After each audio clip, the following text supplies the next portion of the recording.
Lepo pozdravljeni. Najprej se vsem iskreno opravičujem, ker ste na tole novinarsko konferenco čakali dlje, kot je bilo planirano. Vendarle je bil danes pester dan in stvari so se nekoliko zavlekle, razprava je bila nekoliko poglobljena. Vmes smo šli še na nadzor na Slovensko obveščevalno-varnostno agencijo, ker smo si ogledali tudi določene dokaze. Zato upam, da moje opravičilo sprejemate. Vsi poznate rek, da je obveščevalna dejavnost druga najstarejša obrt na svetu in da so dobre informacije zlata vredne in da so informacije tisto, ki vsaki državi ponujajo neko strateško prednost. Zato je logično, da se vsaka država bori, da pride do čim boljših informacij. In naloga vseh obveščevalnih služb po vsem svetu je, da za interese države, da v interesu države iščejo čim boljše informacije, ki bi njenim odločevalcem lahko pomagale k sprejemu pravih odločitev. Živimo v modernem svetu, ki je preplavljena z informacijsko tehnologijo, ki celo olajša, pospešuje zajemanje raznih informacij prisluhov tako, da je na nek način prisotno vsesplošno in pa stalno prisluškovanje. Prisluškovanje ni tabu tema in ni zadržkov tudi med zavezniki. Iz preteklosti poznate nekaj primerov, izpostavim dva. Poznate primer, ko so Američani prisluškovali nemški kanclerki Angeli Merkel. Poznate tudi primer, ko je slovenska Sova prisluškovala hrvaškemu predsedniku vlade Sanaderju. To sta dva primera, ki sta bila v javnosti večkrat izpostavljena in tudi na dolgo in široko razložena, analizirana.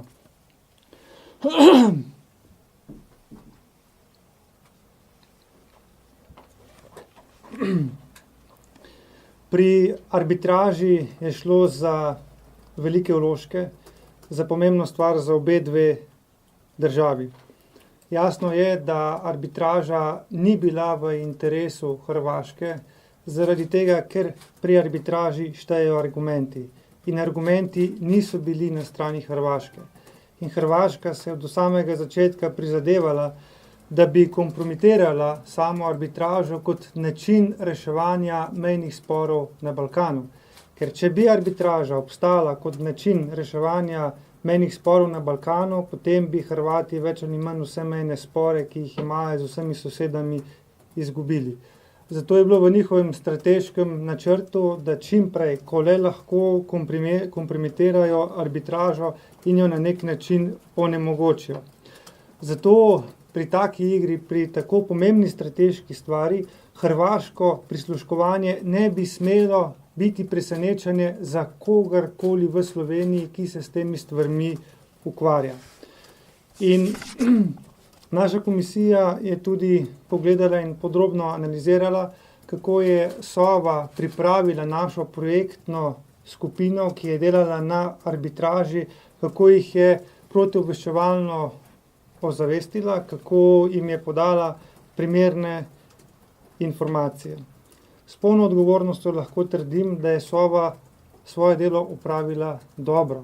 Sova je dobro brifirala o protiobveščevalnih elementih našo projektno skupino.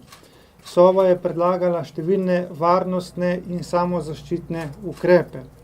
Žal pa lahko ugotovimo, da Ministrstvo za zunanje zadeve številnih predlogov za varnostne ukrepe strani Sove ni sprejelo. Prav tako pa številni samozaščitni ukrepi strani članov projektne komisije niso bili upoštevani. Zato smo se v KNOVS-u odločili, da bomo nadaljevali s preiskavo, in sicer zakaj Simona Drenik, ki je bila šefica projektne skupine in je bila protiobveščevalno brifirana, je vedela, da obstaja zelo velika verjetnost, da nam Hrvati prisluškujejo, zakaj ni upoštevala samozaščitnih ukrepov in zakaj se je kljub temu ujela v prisluhe. Prav tako bomo raziskali, zakaj Ministrstvo za zunanje zadeve ni sprejelo vseh predlogov Sove za varnostne ukrepe. Možnosti sta dve, ki jih bo lahko ugotovila naša preiskava. Ali je šlo za malomarno delo, in če je šlo za malomarno delo, potem se seveda upravičeno pričakuje, da bodo ljudje, ki so zapravili oziroma ogrozili izjemno pomemben projekt za Slovenijo, da bodo tudi odgovarjali, in to je, da bodo odpuščeni. Vkolikor bi se pa izkazalo, da je kateregakoli izmed teh ljudi, ki so delali za Slovenijo v naši projektni skupini, pridobila hrvaška SOA za svoje interese, da so delovali v njihovem interesu, potem je to zadnje in zelo jasno opozorilo za Slovenijo, da mora okrepiti svojo protiobveščevalno dejavnost in tudi okrepiti osveščanje o protiobveščevalni dejavnosti vse naše vladne službe in pa druge javne ustanove. Ko bo poročilo narejeno, boste tudi v teh stvareh obveščeni. Do takrat bomo povabili na pričanje nekaj posameznikov. Zdaj pa še nekaj pomembnih dejstev, ki se nanašajo na te stvari, ki jih danes ali pa v teh dneh poslušamo. Naj povem, da je bila komisija oziroma 3-članska delegacija v sestavi Grims, Koopmeier in Tonin že 14. decembra 2016 obveščena, da je prisluhe med Drenikovo in Sekolcem naredila hrvaška SOA. Jaz si štejem to v dobro, da ta informacija strani članov komisije v vseh teh letih ni procurila, če uporabim nekoliko bolj grob izraz. Bila pa je komisija naša strani Sove v teh zadevah korektno obveščena. Takrat smo bili tudi seznanjeni, da je hrvaška SOA na različne načine poskušala za seboj zabrisati sledi. Eden izmed načinov je, da so preko hrvaškega ustavnega sodnika poskušali v Slovenijo prodati zgodbo, da je te prisluhe zagotovila ameriška obveščevalna agencija CIA zaradi nezadovoljstva, zaradi našega odnosa do Rusije. Šlo je za dejavnost Hrvaške.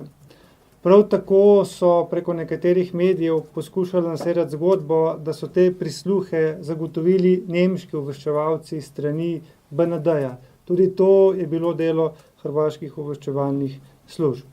Toliko o tem. Naslednja zadeva. Jasno je, da hrvaška obveščevalna služba SOA dela izjemno intenzivno in da nadzira tudi mednarodne telekomunikacijske linije. Zato naj zelo jasno povem, da smo večina slovenskih politikov, mnenjskih voditeljev, novinarjev na tako imenovani listi Hrvaške obveščevalne službe za prisluhe. Zato bi bilo modro in pametno, da se vsi novinarji, vsi mnenjski voditelji, pa tudi politiki obnašajo samozaščitno. Ker telefonske komunikacije, ki potekajo, so precej zapletene in če nek politik, novinar ali mnenjski voditelj kliče iz Slovenije v Avstrijo ali pa v Bruselj, to ne pomeni, da bo šel ta telefonski signal direktno v Bruselj, ampak je lahko zaradi cenovne politike telekomunikacijskih operaterjev tudi možnost, da bo ta signal potoval iz Slovenije v Zagreb, v Srbijo in potem preko Madžarske in drugih vzhodnoevropskih držav v Bruselj ali še kam drugam. In ko se naš telefonski signal obrne in potuje preko Hrvaške, je seveda velika možnost, da so te pogovori zajeti in da jih hrvaška obveščevalna služba prestreza. Zaradi tega ne bi smelo biti preveliko presenečenje, da smo politiki, novinarji in drugi mnenjski voditelji na tej listi hrvaške SOE. Zaključki, ki pa niso stvar komisije, ampak so, rečemo temu, moji kot poslanca Državnega zbora.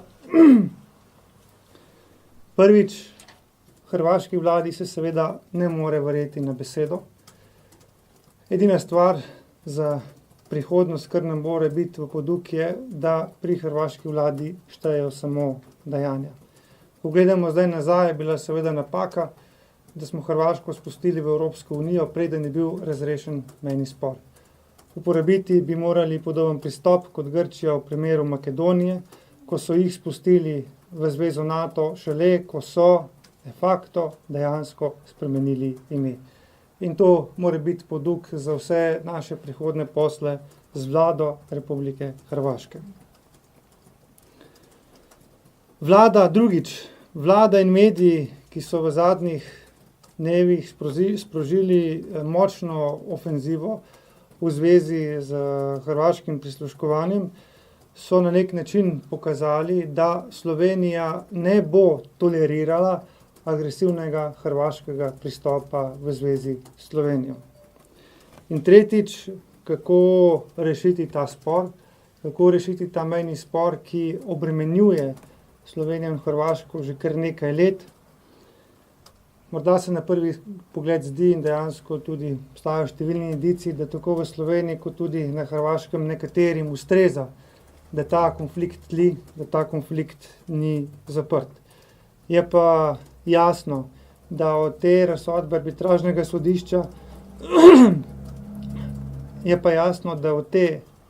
arbitražnega sodišča nobena vlada, ne slovenska, ne hrvaška, ne bo mogla pristati na manj, kot je dosodilo arbitražno sodišče. Oziroma to na drugi strani pomeni, da nobena država ne bo morala dobiti več, kot je razsodilo arbitražno sodišče. In zato je edina pot, in upam, da bodo to Hrvati tudi čim prej razumeli, da najdemo način, da odločitev arbitražnega sodišča spravimo v življenje in ta konflikt enkrat za vselej zapremo. Poleg te današnje teme smo imeli še eno izjemno pomembno temo, ki si ne bi želel, da je bila preveč v senci te prve. In sicer v zvezi z nepravilnostmi, ki so se pojavljale v primeru oziroma zadevi Kangler. Gospod Kangler je komisiji dostavil danes dokaze za primer, ko je bila na neprimeren način, morda celo na nezakonit način, zamenjana odredba za uporabo prikritih preiskovalnih ukrepov. O čem govorim? Ko je policija pripravila določene telefonske številke, za katere želi, da se uporabijo prikriti preiskovalni ukrepi, je seveda to dalo tožilstvo pa naprej preiskovalnemu sodniku, da odredi oziroma da poda odredbo, da se te stvari lahko zagotovijo. Ko je bila ta odredba enkrat vložena, se je zgodilo, da se je ta odredba nepooblaščeno zamenjala, tako na policiji, na tožilstvu, kot tudi pri preiskovalnem sodniku. To hipotetično lahko pomeni, da preiskovalni sodnik odredi prisluhe za eno XY številko, za katero veljajo utemeljeni razlogi, da se ji lahko prisluškuje, potem pa očitno obstaja način, da se to odredbo zamenja in na to odredbo da neko drugo številko. To pa je hudo narobe, kar pomeni, da se potem lahko prisluškuje neki številki, za katero sploh ni bila izdana odredba. Danes smo imeli na seji tudi vrhovno sodnico, ki je jasno povedala, da v takih primerih, ko se zgodi napaka, vsi smo ljudje in pri našem delu lahko tudi grešimo, da se kaj zatipkamo, napišemo napačen naslov, napišemo napačno številko in da se odkrijejo napake pri odredbah, da obstaja nek protokol, ko se ta odredba popravi, kar pomeni, da mora preiskovalni sodnik pripraviti posebno zabeležko in se po te stvari tudi podpisati. V primeru Kanglerja to ni bilo storjeno. Gre za hudo nepravilnost, ker lahko povzroči, da v dobri volji nek preiskovalni sodnik odredi prisluhe zoper mene, potem pa lahko očitno nekdo doseže, da se na tej odredbi moja številka zamenja z neko drugo in se tej številki prisluškuje. Kako je bilo to mogoče ugotoviti? Na srečo so pri operaterju, ki je izvajal te prikrite preiskovalne ukrepe, naredili kopijo te prvotne odredbe, katero so terjali nazaj, da jo bodo zamenjali. In na podlagi te kopije, ki jo je hranil Mobitel, takratni Mobitel, zdajšnji Telekom, se je lahko potem ugotovilo za tako nedopustno zamenjavo. Gospod Kangler je še precej podrobno pričal o drugih nepravilnostih, ki so se zgodili na kriminalistični policiji v Mariboru, v njegovih postopkih. Komisija je danes temu pozorno prisluhnila in končen sklep je bil, da bo ta magnetogram pričanja gospoda Kanglerja dostavljen policiji in da bo policija pripravila odzivno pričanje, kar pomeni, da bo odgovorila, kako so odpravili oziroma kako so sanirali vse te nepravilnosti. V teh stvareh boste tudi obveščeni. Poleg tega smo imeli danes še eno temo, to pa so migracije. O teh stvareh je danes že veliko govorila generalna direktorica policije. Naj dodam k temu zgolj 2 informaciji. Prvič, da je zelo povečano število ilegalnih migracij, da prihaja do številnih zlorab postopka za mednarodno zaščito in zgodila se je še ena bistvena sprememba. V preteklosti so ilegalni migranti sami iskali poti do policije, da so jih legitimirali, zadržali in izvedli vse postopke, ker so fiktivno zaprosili za azil. Zdaj se je obnašanje in narava dela ilegalnih migrantov bistveno spremenila, kar pomeni, da nič več sami ne iščejo stika s policije, ampak celo bežijo in se poskušajo za vsako ceno izogniti policiji. To je v zadnjih mesecih neka drugačna praksa, ki smo jo bili vajeni v preteklih dneh.